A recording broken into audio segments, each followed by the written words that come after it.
Money contest नए rule के साथ चालू हो सकता है। जैसा कि दोस्तों आप सब जानते हैं, ऑनलाइन गेमिंग बिल 2025 के आने के बाद से सभी तरह के स्किल बेस्ड गेम और नॉन स्किल बेस्ड गेम को पूरी तरह से बैन कर दिया गया है। लेकिन इसी चीज को लेकर सुप्रीम कोर्ट में एक नई याचिका दाखिल हुई, जिसमें कई लोगों ने इस चीज को माना है कि स्किल बेस्ड गेम को बैन करना ये गवर्नमेंट की गलती है। लेकिन बैन करने के लिए जो भी कानून बने थे वो अभी तक लागू नहीं हुए हैं। ये सारे ऐप्स अभी भी रन कर रहे हैं, सिर्फ मनी कॉन्टेस्ट बंद हुए हैं, मतलब कि पेमेंट गेटवे को बंद कर दिया गया है।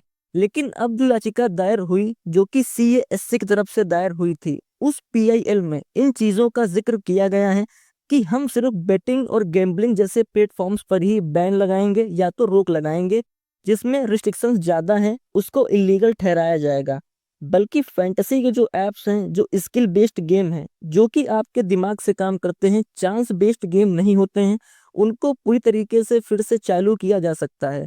इसके बावजूद भी अर्थव्यवस्था की चिंता न करते हुए गवर्नमेंट की तरफ से जो हमारे IT मिनिस्टर हैं अश्विनी वैष्णव, उन्होंने एक बिल पास करके इस पर पूरी तरीके से बैन लगा दिया है।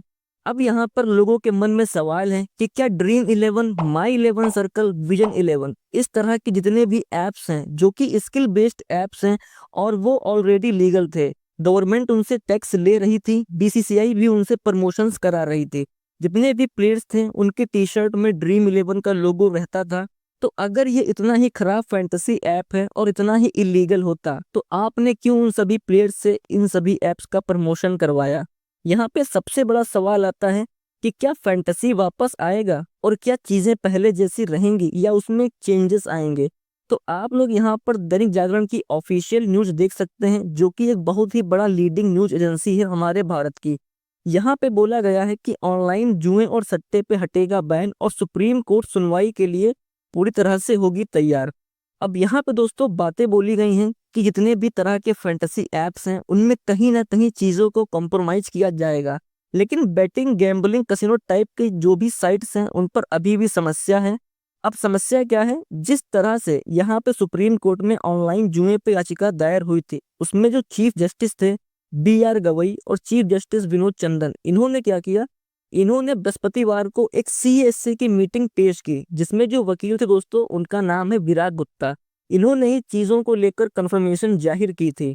17 अक्टूबर को जनहित याचिका पे सुनवाई करने के लिए कई चीजों को लेकर नए आदेश भी जाहिर हुए, जिसमें IT मिनिस्टर, गेम मिनिस्टर, दोस्तों स्पोर्ट्स मिनिस्ट्री होती है जो, इसमें कई सारे मिनिस्टर्स को भी शामिल किया गया।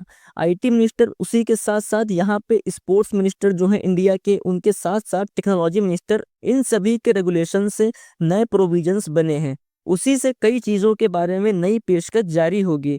यहाँ पे कई दिशा निर्देश फैंटेसी कंपनियों, स्टेक होल्डर्स के लिए भी यहाँ पे जारी किए गए हैं, जहां पर कुछ बातों को साफ साफ मेंशन किया जा रहा है कि नए रूल्स और स्ट्रिक्टनेस के साथ ही आप अपने प्लेटफॉर्म को पहले जैसा रन कर पाएंगे। अब इसमें मेरे समझ में एक चीज़ नहीं आ रही है कि एक तरफ आप स्पोर्ट्स को प्रमोट कर रहे हैं, एक तरफ आपको GST भी 40% लेनी है।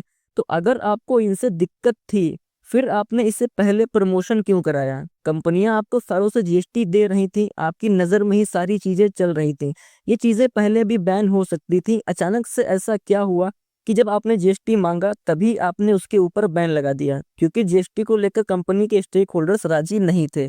बाकी मामला क्या है उसमें आप भी समझदार हैं, मैं भी समझदार हूँ, सारे लोग समझदार हैं, तो मामला सबके समझ में आता है कि यहाँ पर मामला आखिर है क्या। बाकी दोस्तों मैं आपको बता दूं कि मेरा एक टेलीग्राम चैनल भी है, जहां पर मैं आपको मैच की इन्फॉर्मेशन देता हूं, जैसे कि पिच रिपोर्ट, टॉस प्रिडिक्शन, ये सारा कुछ जानना आपके लिए काफ़ी ज़्यादा इंपॉर्टेंट होता है। तो अगर आप लोग चाहो तो मेरे टेलीग्राम चैनल को ज्वाइन कर सकते हो, लिंक आपको डिस्क्रिप्शन बॉक्स में मिल जाएगा। बाकी दोस्तों अगर चैनल पर पहली बार आए हो तो चैनल को सब्सक्राइब कर लो और बेल आइकन को ऑल पर सेट कर दो। बाकी मिलते हैं अगली नेक्स्ट वीडियो में।